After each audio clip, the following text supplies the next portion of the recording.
자, 아모스서에 남아있는 사상인데요. 여러분, 아모스 하면 가장 떠오르는 한 말씀이 있습니다. 뭘까요? 우리나라가 70년대 한참 민주화 운동이 그렇게 퍼져갈 때에 심지어 믿지 않는 사람들도 이 인용을 가지고 그렇게 외쳤던 슬로건 중에 한 말씀인데요. 자, 뭘까요? 아모스 하면 5장 24절에 따라서 하십니다.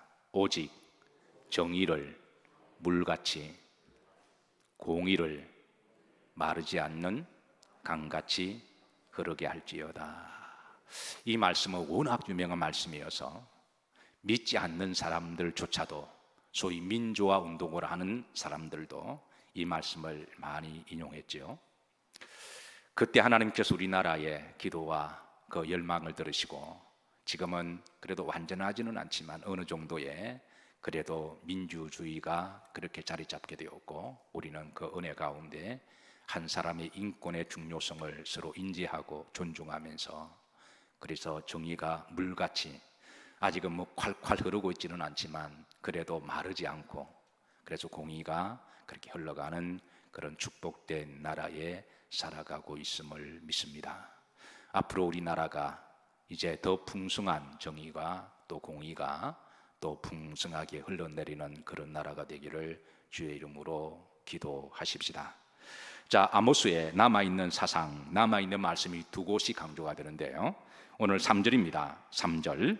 자, 다 같이 한번 합독하십니다. 주 여호와께서 이와 같이 말씀하시되 이스라엘 중에서 1000명이 행군에 나가던 성읍에는 100명만 남고 100명이 행군에 나가던 성읍에는 10명만 남으리라 하셨느니라. 여기에 숫자의 비교가 나옵니다. 1000명이 나갔는데 100명만 남고, 그리고 100명 중에 몇 명만 남으리라? 10명만 남으리라. 성경에 나오는 숫자는 항상 문자적으로 볼 필요도 있지만 어떤 상징적으로도 주시는 계시가 있습니다. 열은 만수를 상징하죠.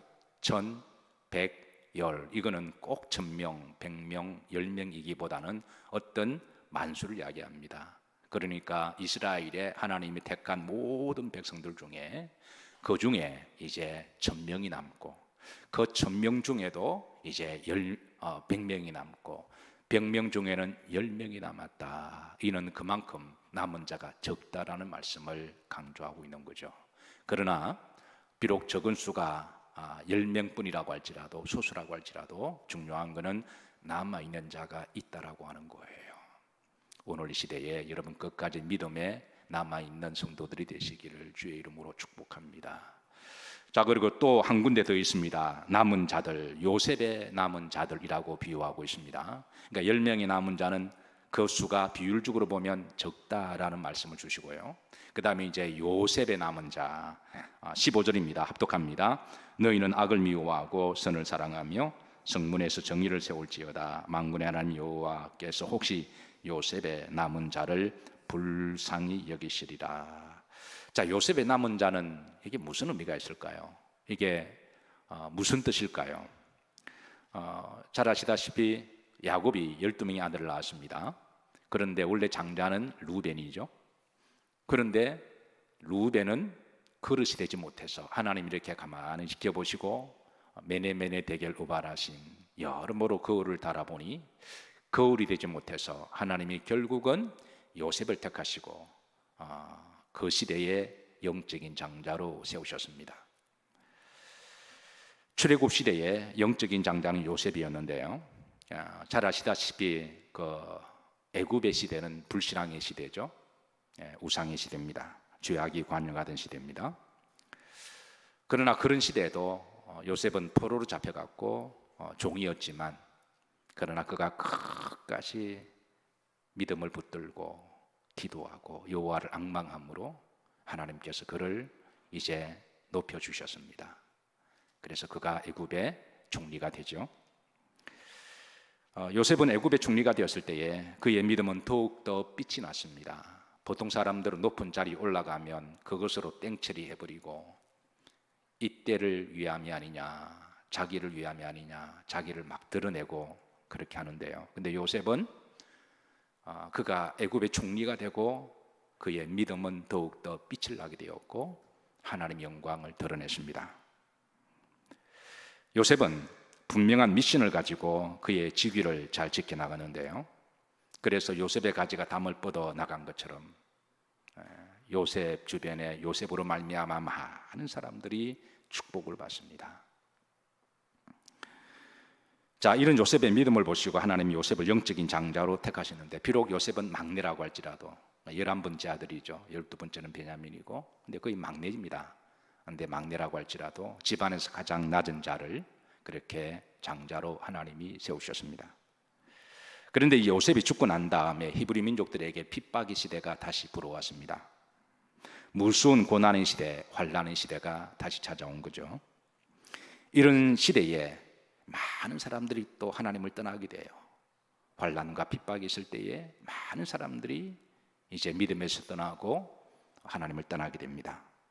그러나 많은 사람들이 떠날 때에 그런 시대에도 요셉의 믿음을 이어받은 소수의 사람들이 있는데, 그런 사람들을 성경에 요셉의 남은 자라고 그렇게 부르고 있어요.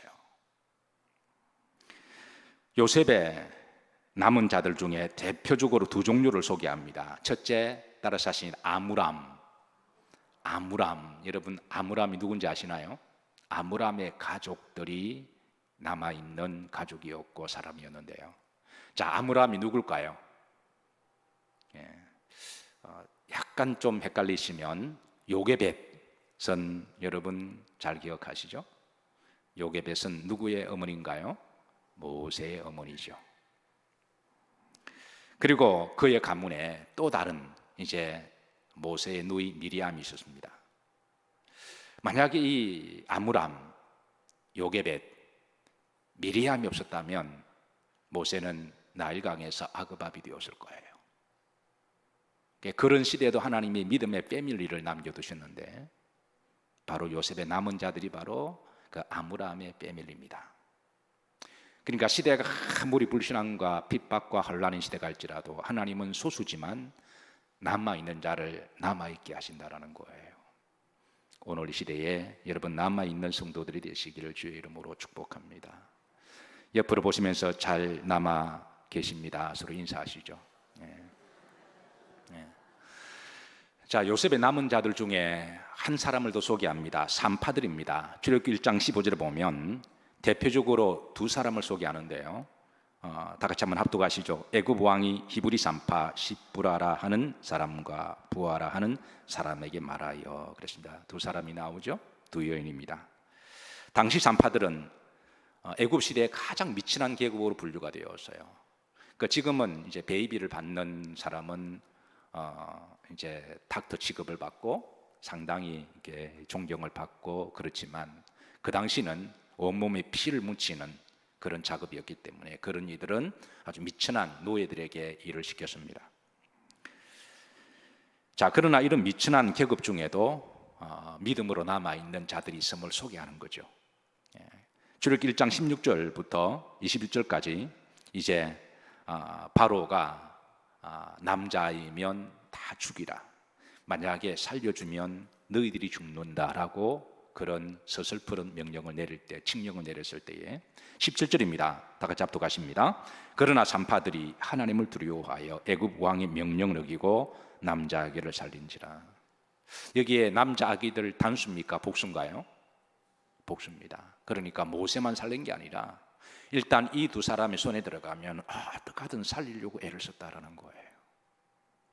이 두 여인 때문에 익명의 많은 사람들이 생명을 건졌습니다.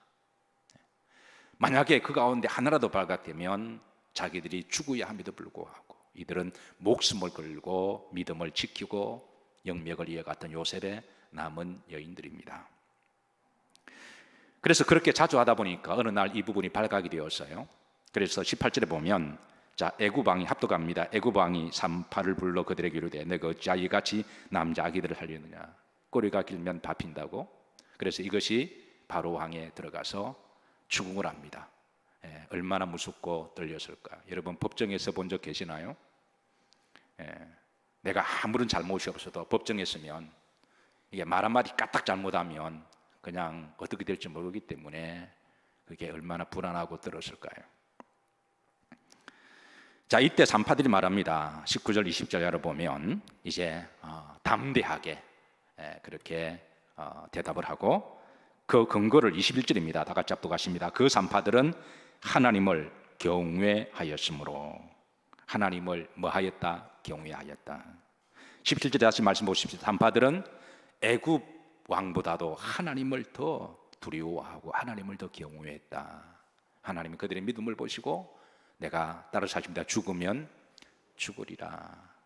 이거를 조금 다른 말로 하면 뭐 까짓 거 죽지 뭐, 이런 담대함, 까짓 거 죽지 뭐, 이런 담대함, 그 믿음으로 그 시대를 이겨나갔다고 하는 것이죠. 하나님은 아모스의 시대에 이 요셉처럼 남은 자들이 있을 것임을, 그러나 그 수가 많지는 않을 것이고 소수임을 그렇게 알려주십니다. 그리고 하나님은 아모스를 통하여 그 믿음의 남은 자들을 하나님이 다시 콜링하십니다. 아모스는 누구일까요? 아모스는 주전 8세기에 활동한 선지자인데요, 그의 사역이 한 가지 흥미로운 것은 그는 남유다 출신의 선지자입니다. 그런데 활동은 북이스라엘, 북왕국에 가서 활동을 했어요. 좀 특이한 활동의 무대인데요. 자, 아모스라는 이름의 뜻은 참 여러 가지로 의미를 다시 한번 생각하게 하는데, 따라서 하십니다. 무거운 짐을 지고 가는 자. 이게 아모스 이름의 뜻입니다. 이름이 썩 좋지는 않아요. 여호와는 나의 힘이시다. 호세아처럼 여호와는 나의 구원이시다. 얼마나 좋은 이름인가요? 그런데 아모스는 무거운 짐을 지고 가는 사람이다. 그는 그 시대에 무거운 짐을 지고 가는 선지자였습니다. 이스라엘의 짐을 대신 지고 불신앙의 짐을 대신 지고 가는 선지자였습니다.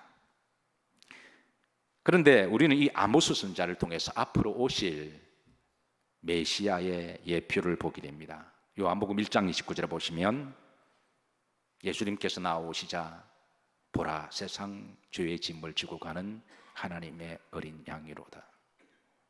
그래서 앞으로 아모스를 통하여 메시아에 대한 예언적인 사상이 아모스 전체에 이렇게 숨겨져 있습니다. 그래서 아모스를 우리가 말씀 속에 들어가면서 예수 그리스도의 그 예표를 찾는 것도 우리가 말씀을 읽는 기쁨이고 즐거움이기도 해요. 자, 역사적인 실존 인물이었던 아모스가 누군지 7장 14절에 자신의 정체성을 세 가지로 밝히고 있습니다. 7장 14절 한번 다 같이 합독합니다. 아모스가 아마샤에게 대답하여 이르되 나는 선지자가 아니며 선지자의 아들도 아니라 나는 목자요 뽕나무를 재배하는 자로서. 여기에 자신의 정체성을 세 가지로 밝히죠. 첫 번째는 나는 선지자가 아니다. 두 번째는 나는 목자다, 양을 치는 목자다. 세 번째는 나는 뽕나무를 농사하는 농부다. 근데 왜 아모스가 자신의 정체성을 이렇게 밝힐까요? 그것도 굳이 나는 선지자가 아니다 라고 그렇게 밝히고 있습니다. 그런데 조금 더 자세히 보시면 나는 선지자도 아닌데 내 아버지도 선지자도 아니고 그래서 나는 선지자 아들도 아니다 라고 이걸 의도적으로 밝히고 있어요.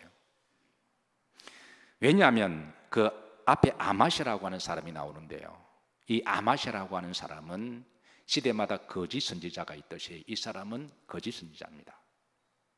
이 아마샤가 이 아모스에게 소위 선지자의 이 정체성을, 선지자의 자격을, 퀄리티를 그렇게 요구합니다. 이럴 때 아모스는 나는 선지자도 아니고 선지자의 아들도 아니다 라고 그렇게 밝히고 있습니다. 자, 구약에서는 일반적으로 선지자는 제도권을 통하여 선지자가 되었습니다. 그리고 아버지가 선지자면 그 자식도 자동 승계가 되어서 선지자가 되기도 했습니다. 이것도 어느 점에 있어서는 충분히 이해가 돼요. 왜냐하면 자칭 이상한 사람이 내가 선지자도 말하고 하는 그런 사람도, 이상한 사람도 많이 나왔기 때문에 우리는 가끔 믿음 생활하다가 자칭 환상을 보고 계시를 받아서 자신이 아주 대단한 사람인 것처럼 뭔가 봤다, 이런 사람들이 여러분의 주변에 한두 사람 정도는 있을 거예요. 그래서 이런 사람들이 나오는 시대에 어떤 영적으로 검증하는 어떤 제도가 필요한데, 구약에서는 그게 기본적으로 하나님은 부모가 제사장이면 그 자녀들도 제사장이 되도록 성계하는 제도를 주셨어요. 그래서 이 아론의 대제사장 직분은 그 자녀들에게 자동 성계가 되어가죠. 엘리의 대제사장의 성계는 그 아들 홈리와 비느하스에게 내려가도록 하죠. 레위가 아버지가 레위면 그 자녀들이 레위인이 됩니다. 이런 식으로 이제 가문의 그 콜링을 이어받아서 성계를 해나가는 것이 일반적으로 구약에서는 그게 이제 어떤 정체성의 근거가 돼요. 그런데 만약에 그렇게 하나님께서는 제도권을 만들어 주셨는데, 만약에 그 제사장의 아들이 그릇이 안 된다면, 레위인의 아들이 그릇이 안 된다면, 선지자의 아들이 그릇이 안 된다면 하나님이 어떻게 하실까요? 장자로 성계를 받았는데 장자의 그릇이 안 되면 하나님은 지켜보시다가 바꾸시는 하나님이시라는 거예요. 그래서 나중된 자가 먼저 되기도 하고 먼저 된 자가 나중되기도 합니다. 이 아모스 선지자는 자신이 선지자가 아님을, 자기 아버지도 선지자가 아니기 때문에 자기는 어떤 제도권 속에서는 자기는 정체성이 자격이 없다, 퀄리파이가 안 된다라고 그렇게 밝히고 있는 거죠. 그런데 말입니다. 여기에 그런데 말입니다는 그것이 알고 싶다의 그런데 말입니다가 아닙니다. 구약의 주의 종의 정통성은 부모로부터 성계를 받는 것은 일종의 제도권의 통로이기는 하지만 이거보다 더 우순시하는 그게 정체성은 바로 따라서 하십니다. 하나님이 직접 부르실 때. 그래서 사무엘을 직접 부르신 거잖아요. 사무엘의 아버지는 제사장도 아니고 아무것도 아닙니다. 평범한 가정인데요. 근데 하나님이 사무엘을 부르신 거잖아요. 그래서 아모스는 자기는 세상적인 제도권 속의 선지자가 되지는 못했지만, 그런데 중요한 것은 하나님이 나를 부르셨다. 이게 바로 정통성이라는 거예요. 아모스 7장 15절입니다. 다 같이 한번 합독하시죠. 양떼를 따를 때 여호와께 나를 데려다가 여호와께 내게 이르시기를 가서 내 백성 이스라엘에게 예언하라 하셨나니. 여기 보시면 여호와가 나를 데려다가 여호와께 나를 부르셨다라는 거예요. 여호와께서 내게 말씀하셨다. 선지자의 가장 큰 직무는 하나님께 말씀을 받는 자거든요. 그리고 말씀을 받았다면 그 말씀을 그대로 전하는 거죠. 그래서 나를 세우신 분은 하나님이시다. 이거보다 더 강력한 콜링이 없었던 거죠. 그래서 자신을 이렇게 이제 하나님이 나를 부르셨던 선지자임을 자신은 밝히고 있습니다. 자, 두 번째, 이 아모스는 자신의 정체성을 목자였음을, 양을 치는 사람이었음을. 사실 구약에서는 우리가 양을 치는 목자라 그러면 굉장히 목가적인 그런 느낌이 있죠. 그런데 또 가장 미천한 사람들이 해야 되는 잡이었습니다. 양똥을 치우고 하루 종일 먼지가 펄펄 나는 광야를 누비야 되고, 또 얼마나 더워. 요즘 여러분 많이 더우시죠? 그리고 또 습도는 얼마나 많은가요? 정말 헥헥거리고 살아갑니다. 근데 광야는요, 그 비교할 바가 아니거든요. 그래서 그 허드렛 일을 그래서 주로 하층 계급들이 그렇게 했고요. 그래서 목자에 대한 어떤 그런 천박함이 어디에 잘 나타나느냐 하면, 이스라엘 사람들이 재판을 부르실 때에 그게 일반 서민들은 다 정인을 설 수가 있는 거잖아요. 근데 목자는 안 세웠습니다. 목자는 이스라엘 법정에 설 수가 없어요. 그러니까 그 정도로 경시하던 직급이 바로 목자였습니다. 자, 그런데 여기에 또 하나님 은혜가 있습니다. 세상 사람들이 제도권으로 아무리 무시하고 천박하다 그래도 하나님은 그렇게 보지 않으신다라는 거예요. 그리고 또 하나는, 양의 마음을 가장 잘 아는 사람이 있다면 누굴까요? 그 목자죠. 하나님 아버지의 심정을 가장 잘 아는 사람이 있다면 누굴까요? 그게 목자 아닐까요? 그 고집세고 지멋대로인 그 양들, 특히 양들 중에 뿔난 양들, 수틀리면 그냥 막 박아버리고 지멋대로 돌아다니는 양들을 가슴에 안고 돌아올 때 그 아버지의 마음을 누구보다 잘 알았던 사람이 바로 다윗이었고 아모스였던 거죠. 그래서 하나님이 아모스를 부르십니다. 여러분 어떤 일을 하시든 항상 이 목자의 마음으로 사역하시기를 주의 이름으로 축복합니다. 자, 세 번째, 뽕나무를 재배하는 자이다. 14절 다시 한번 합독하시죠. 아모스가 아마시아에게 대답하여 이르되 나는 선지자가 아니며 선지자의 아들도 아니라 나는 목자요 뭐를 재배하는 자로서 번역 잘못됐다고 말씀드렸습니다. 지난 월상 예배 때 이스라엘은 뽕나무가 없어요. 어떤 나무라고요? 돌 무화과 나무. 우리나라에 돌 무화과 나무가 없으니까 이게 비슷한 나무를 번역하다 보니까 뽕나무로 번역했는데요. 우리가 왜 이런 부분을 조금 관심을 가지냐면 하나님 우리 어떤 비유를 말씀하실 때는 그 비유 대상의 성질을 알아야 그게 그 성질을 가지고 영적인 비밀을 풀어주시기 때문에 그 나무 자체를 우리가 뭐 중요하게 그런 게 아니라 그 성질 때문에 그런 거죠. 그래서 그 성질을 하나님은 이용하셔서 천국의 비밀을 알려주시기 때문에 그래서 우리가 할 수만 있으면 정확하게 하는 게 중요하다는 거죠. 그래서 이 돌 무화과 나무입니다. 자, 무화과 나무는 이스라엘의 사랑받는 나무고 열매입니다. 사람들이 즐겨 먹기도 하고요. 그리고 시장에 내다 팔면 적지 않은 수입이 되기도 합니다. 그런데 돌이 들어가면 이거는 전혀 다른 문제입니다. 돌 무화과 나무는 무화과 열매처럼 맛도 없고 당도가 떨어지기 때문에 사람들이 먹지도 않습니다. 그거 먹었다가는 햇바닥이 쫙쫙 갈라지는데요. 여러분 그 무화과 열매를 덜 익은 거 따 드신 본 적이 있으신가요? 배가 고프다고 저희 어릴 때는 특히 부산 지역에 날씨가 좀 따뜻해서 이 이찌직구라 그래, 일본 말로 이찌직구라 그랬는데 아시는 분 계시나요? 이찌직구라 그랬습니다. 우리 어릴 때는 그 이제 무화과 나무였거든요. 그러니까 그게 뭐 그때 하루 한 끼 정도 먹어도 그런 허덕허덕하던 시대니까 동네 꼬마들이 모여서 먹을 게 없으니까 돌아다니면서 그 이제 무화과 나무를 열매를 따먹는 거죠. 근데 이제 배가 고프니까 덜 익은 것도 막 그냥 웬만히 익으면 따먹습니다. 근데 그걸 먹으면 나중에 한 서너 개 먹으면 이빨이 쫙쫙 갈라져요. 덜 익은 거는 좀 독성이 있어가지고 그렇게 해서 그런데도 배가 고프니까 그렇게 먹던 시절이 있었습니다. 그래서 제가 가끔 그런 생각해요. 어릴 때 무화과 나무를 많이 먹어서 목사가 됐나. 근데 다 익으면 꿀맛이죠. 맛있습니다.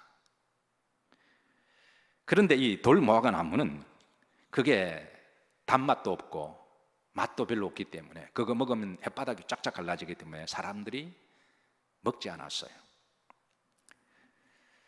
그런데도 왜 그거를 재배하느냐? 그 땅은 그런 나무가 잘 자라요. 그리고 그 열매를 따서 짐승들 사료로 주었습니다. 돼지 사료로 주었습니다. 그리고 짐승들 사료, 소나 뭐 이런 것들. 그리고 또 가난한 사람들이 또 그거를 먹을 게 없으니까 따먹게 되었는데요. 그래서 이 두 직업의 공통점이 있습니다. 다 힘든 직업이었고 다 일반 서민들 혹은 그보다 낮은 미천한 사람들이 하는 직업이었어요.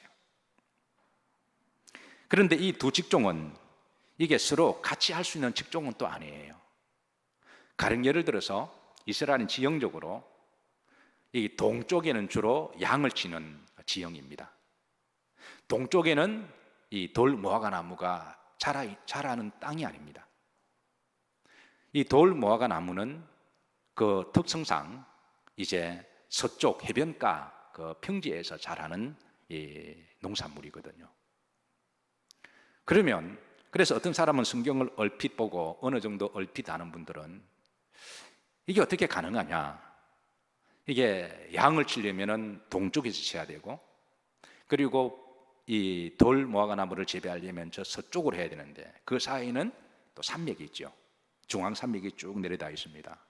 이렇게 왔다리 갔다리 하는 거는 이거는 말도 안 된다. 그래서 성경 비평학자들 한때 19세기에 독일을 중심으로 해서 인본주의 신학과 신죽음의 신학이 활개를 부리던 시절에 성경을 비판하기 위해서 성경을 비판했던 학자들 중에, 심지어 목사님들 중에 이거는 있을 수가 없는 이야기다, 잘못되었다라고 비판을 하기도 했는데요.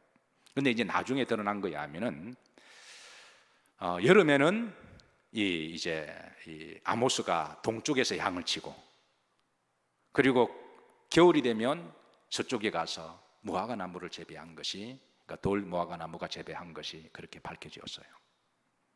그러니까 이제 그만큼 부지런하게 열심히 왔다 갔다 해야만 할 수 있는 그 직업입니다. 가난하기도 했고 또 두 직종을 번갈아 가면서 하는, 그래서 아주 힘들고 고된 삶을 살았던 사람이 바로 아모스인 것을 알 수가 있습니다. 어쨌든 시대적으로도 이런 정의가 사라지고 그리고 공의가 사라지던 그런 죄악과 불신앙의 시대에, 그리고 자신의 조합도 직업도 남들에게 어떻게 자랑할 만한 것도 없고, 사는 것이 하루하루 입에 단내가 날 정도로 동서 가릴 것 없이 왔다리 갔다리 하면서 그렇게 힘들고, 그리고 직업 자체가 남들이 알아주는 것도 아니고 미천한 직업이고 손에 피가 나도록 일하는 그런 삶을 살았지만, 그러나 중요한 것은 그런 시대의 그런 삶 속에서도 믿음으로 남아 있었다고 하는 거예요. 매 시대마다 하나님은 이런 자들을 남겨두십니다. 여러분 힘들고 어려워도 이런 아모스를 통해서 우리에게 영적인 도전이 되시기를 주의 이름으로 축복합니다. 자, 흥미로운 것은 이 돌감람나무를 시크마라고 말합니다. 시크마라고 그래요. 그리고 이 시크마에서 같이 어근에 뿌리로 엮여 있는 단어가 시쿰이라고 하는 말인데요, 이 시쿰이라는 말은 따라서 하십니다. 부활. 이게 부활이에요. 어원이 같이 얽혀 있습니다. 그리고 이 뽕나무에서, 여러분 아무래도 돌 무화과 나무라 그러면 뽕나무가 더 이해가 되죠. 제가 막 섞어 쓰더라도 여러분 잘 이해하세요. 그리고 이 뽕나무에서, 이 돌 무화과 나무에서 부활한 한 사람이 있습니다. 누굴까요? 여러분 뽕나무에 올라간 사람 누구죠? 삭개오. 삭개오는 이 나무 위에서 그런 예수님을 만나서 그의 영과 삶은 부활했습니다. 그리고 그에게 새로운 삶을 주신 분, 삭개오에게 부활의 삶을 주신 분, 부활의 본체가 되시는 분은 누구시죠? 바로 예수 그리스도시라는 거예요. 그래서 아모스에서는 예수 그리스도의 여러 가지 어떤 그림자들이 많이 비춰옵니다. 아모스 5장 4절에 자, 하나님께서는 이런 아모스를 택하시고 이미 돌 무화과 나무가 되어서 죽어있는 이스라엘을 향하여 이런 부활의 메시지를 선언합니다. 다 같이 한번 합독하십니다. 여호와께서 이스라엘 족속에게 이와 같이 말씀하시기를 너희는 나를 찾으라 그리하면 마으리라 살리라. 너희가 여호와를 찾으면, 원래는 사랑받는 무화과 나무였는데 너네들이 하나님을 떠나서 세상에 장돌뱅이처럼 그렇게 막 살다 보니까 돌 무화과 나무가 된 거예요. 목회를 하다가 82년도에 같은 신학생들끼리 모여서, 그때는 다 나름대로 목회에 대한 거룩한 꿈을 가지고 있죠. 그리고 이제 하나님의 각자 콜링을 받고 각자 이제 목회자의 훈련을 받고 하나님께서 각자 그렇게 다듬어서 그렇게 하나님이 쓰시죠. 신학생 시절에는 다 도토리 키재기식으로서 다 고만고만하고 다 부족하고 다 철도 없고 뭐 지식적으로 신학적으로 많은 것도 별로 없는 그런 고만고만한 도토리 같은 사람들이었지만, 그러나 이제 긴 여정을 하나님과의 만남을 통해서 하나님이 다듬으심을 통하여 그렇게 이제 목회자로 하나님이 만들어 가시는 거잖아요. 누가 보든 안 보든 그렇게 신실하게 그런 주의 종으로서 훈련을 잘 받고 감당해낸 사람은 하나님은 그렇게 목회자로서 귀하게 쓰십니다.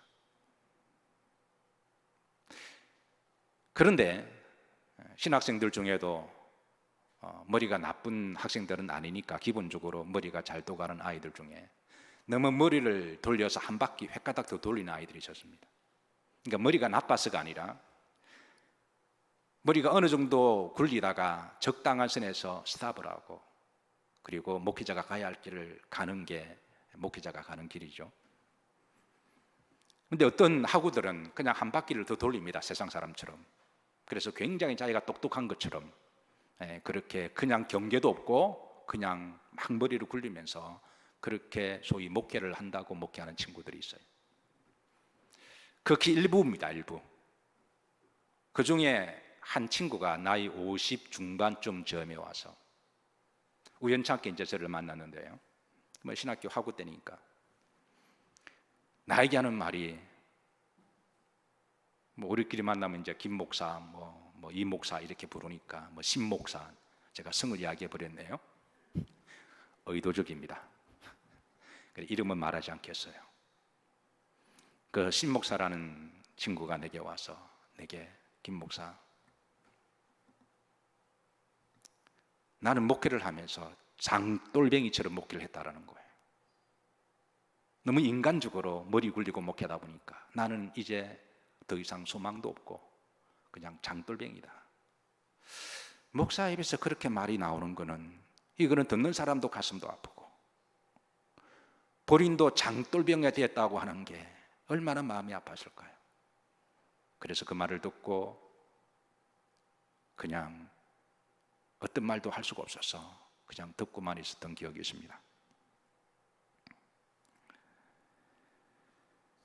불의한 시대에 머리가 좀 좋다고 그냥 머리를 마음껏 굴리다가 나중에는 정말 장돌뱅이가 되고, 하나님이 이스라엘이 무화과나무로 택하셨는데 그냥 세상의 흐름 따라 그냥 막 살다 보니까 무화과나무가 장돌뱅이가 되어버린 거예요.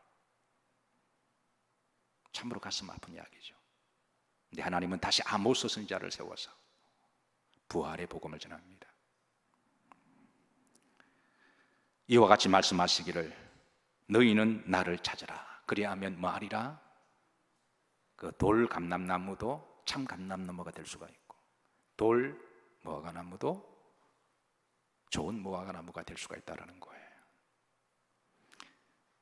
사랑하는 성도 여러분, 이 아모스에 있는 이 남은 자의 이 믿음에 대하여 요셉의 남은 자들의 영맥을 이어받으시고, 그리고 혹이라도 우리가 돌과 같은 그런 세대가 지금 다 그러니까 그런 가운데서 이 부활의 소망이 늘 함께 있으시기를 주의 이름으로 축복합니다.